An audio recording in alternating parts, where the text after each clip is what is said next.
Hi dear friends, today we will learn about the phrasal verb, which is basic English phrasal verb. So the first one is wake up. Wake up means to stop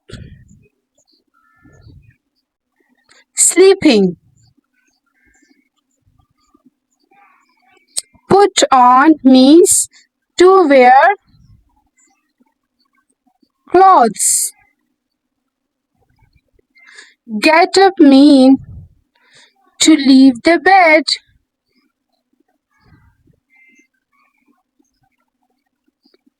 Take off means to remove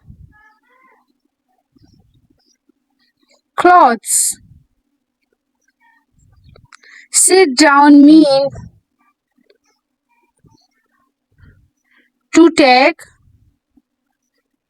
a seat. And turn on means to start a machine.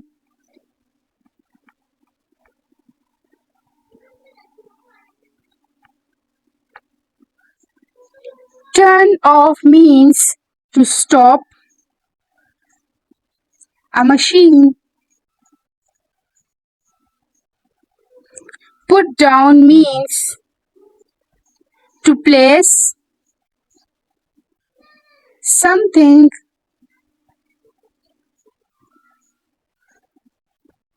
Come over means to visit. Go back means to return. Like, share and subscribe for more informative videos.